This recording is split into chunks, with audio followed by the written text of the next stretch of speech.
Сегодня, 21 апреля, исполнилось 25 лет со дня гибели первого президента Чили Джохара Дудаева. Что это было? Я хочу об этом рассказать. И как это произошло. На самом деле это было политическое убийство. И оно было санкционировано высшим политическим руководством России. В конце марта 1996 году президент России Борис Ельцин выступил с заявлением.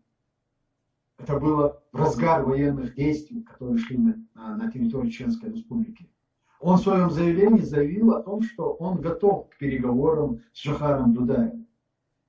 Был даже назван посредник на переговорах. Это был Ментимир Шаймиев, президент Татарстана.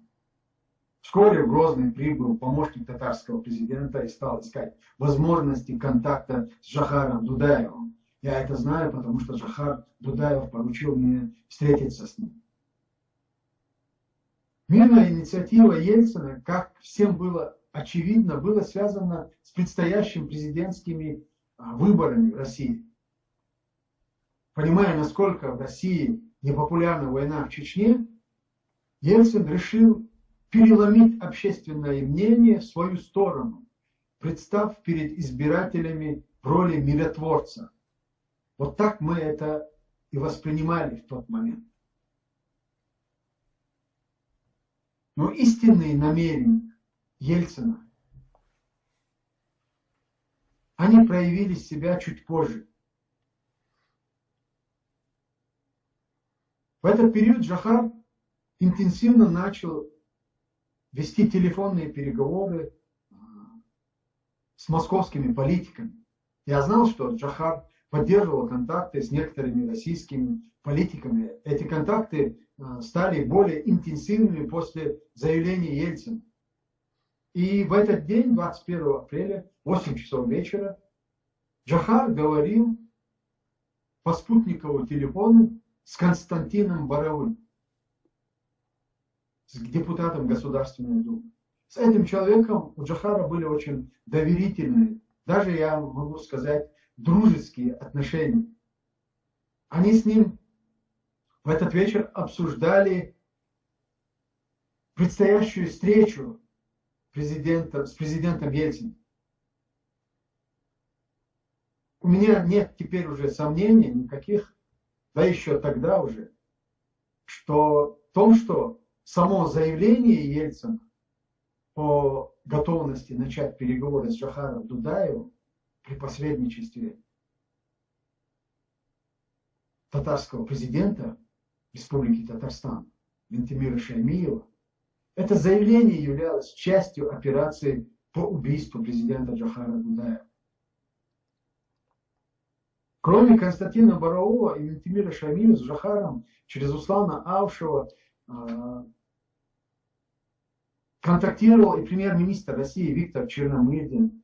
Иногда Черномырдин выходил на связь с Джохаром через председателя Союза промышленников Российской Федерации покойного Аркадия Вольского.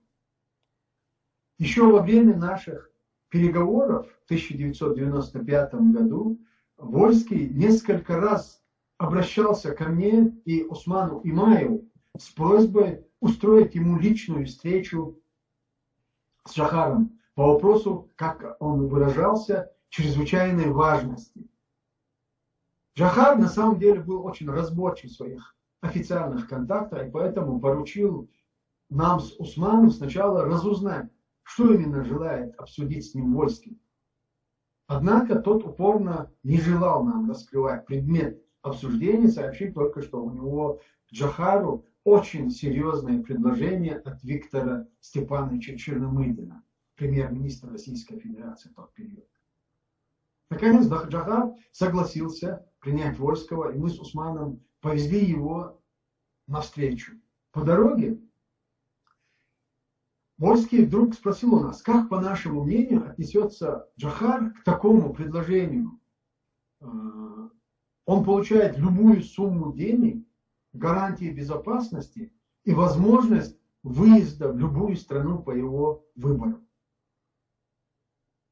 Мы с Усманом, естественно, предостерегли Вольского от такого предложения, так как Джохар, несомненно, посчитал бы его оскорбительным для себя. Вольский, тем не менее, решил выполнить поручение Черномырдина, и мы привезли его к Джохару. Вольский, выслушав предложение Вольского, Джохар нахмурился, но не стал вымещать свой гнев на посреднике.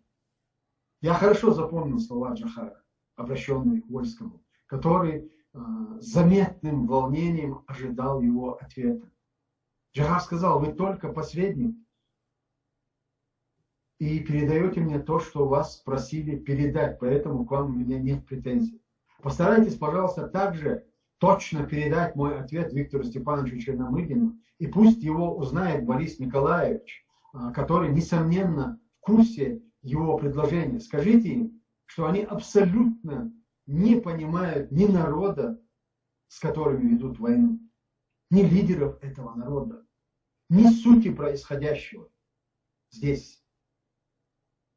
Джохар продолжил: допустим на минуту, что я приму это бесчестие, так он выразился, которое вы мне предлагаете. Что от этого изменится? Разве чеченцы прекратят борьбу, сложат оружие, если меня не станет? И разве вас не учит опыт прошлых столетий? Был случай в истории, когда имам Шамиль сдался в плен, принял российское подданство, присягнул царю и стал принимать от него деньги. Но разве это прекратило борьбу чеченцев за свободу? Шамиль ушел, пришли другие лидеры. И борьба продолжилась. Поймите, не мы с Ельциным начали эту войну, продолжал Джохар. Она досталась нам с ним по наследству, и с этим ничего не поделать. Но мы с ним можем прекратить эту войну. Это в наших силах. Для этого вы должны предложить нам не деньги и комфортную жизнь на чужбине, а долгосрочный мир и свободу, равноправие. Аркадий Вольский внимательно выслушал Джохара и сказал, что он вполне понял все, что Джохар сказал, и обещает его слова до премьера довести. И отбыл обратно в Грозный. После этого разговора Вольский неоднократно общался с Джохаром по телефону. Круг общения Джохара был достаточно широк. Российские спецслужбы, конечно, знали об этом, разрабатывая свои планы покушения на чеченского президента.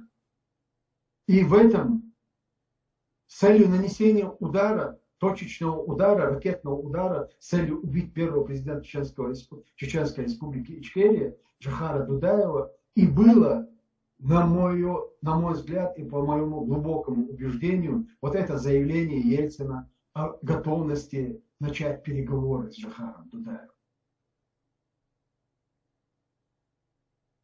Вот 21 апреля 1996 году это произошло. Погиб великий сын чеченского народа, первый президент Чеченской республики Ичкерия Джохар Дудаев. Весть о гибели Джохара мгновенно облетела республику, а затем и весь мир. Многие чеченцы просто отказывались в это верить. Появлялись упрямцы, доказывающие, что Джохар просто ранен. А слухи о его смерти специально распускаются его соратниками, чтобы сбить со следа российские спецслужбы и вывести его за границу для лечения. Даже находились такие очевидцы, с которыми Джохар якобы общался даже после официального объявления о его гибели. Было понятно, что чеченцам очень трудно смириться с такой утратой. И поэтому все жадно ловили слухи о том, что Джохар жив. А недоброжелатели Джохара подхватывали эти слухи и пытались действительно внушить какой-то части чеченского населения, что Джохар устроил войну, подвергнул их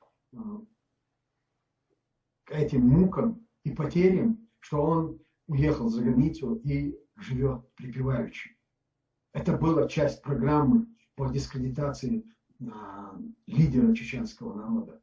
по дискредитации вообще борьбы чеченского народа за свободу и независимость. 25-го, я уже не помню точно, по поручению Государственного комитета обороны Хожи Ахмед Яриханов официально объявил о гибели Джохара Дудая. В то время российские генералы официальным заявлением выступили в средствах массовой информации и заявили о том, что они действительно уничтожили главаря чеченских бандформирований. Но потом в последующем они убрали, они понимали, что они совершили преступление, или кто-то им подсказал, что рано или поздно, такое преступление, за это нет срока давности, за это преступление нужно, им необходимо будет привлечь к ответственности. Они все следы этой конференции и своих официальных признаний на том этапе убрали, хотя в последующем через каких-то экспертов они снова начали выдавать и сбрасывать в общественность информацию о том, как они ликвидировали первого президента Чечни Джохара Дудаева. Не помню точно, но кажется, это было в эти же дни. В эти же дни Завгаев выступил с заявлением и выразил соболезнования по поводу гибели Джохара. По всей республике, в каждом населенном пункте, в том числе и в Грозном, стали проводиться траурные церемонии. На эти церемонии пришли тысячи людей, в том числе даже те, которые противостояли Джохару. Джохара можно было любить или ненавидеть, быть его идейным сторонником или противником. Однако все признавали тот высочайший авторитет, которым он пользовался в народе и среди чеченских бойцов сопротивления. Да, гибель президента стала поистине всенародной трагедией. Но мир не отреагировал должным образом на это преступление, которое совершила Россия, российское государство. Джохар Дудаев являлся, и свобода для него являлась высшей ценностью, дарованной Всевышним. И он, отстаивая этот принцип и свои убеждения, отдал за это свою жизнь. Джохар Дудаев являлся символом свободы не только для чеченцев и чеченского народа, но и для народов во всем постсоветском пространстве. Потому что люди, соприкоснувшиеся с имперской политикой России, от которой не менялось от формы и содержания самого государства, что царская Россия, что советская Россия, и что ныне, и что ельцинская демократическая Россия, что сегодня путинская Россия. Но тогда еще можно было остановить и Ельцина, и всех тех, которые набирали обороты для того, чтобы взять реванш, как они выражались, в поражении западному миру в связи с тем, что распал Советский Союз. И главной задачей являлось воссоздание этого союза в какой-то другой форме. И, естественно, Джохар Дудаев с его стремлением к свободе поднял дух не только чеченского народа, но и многих других закабаленных Россией народов.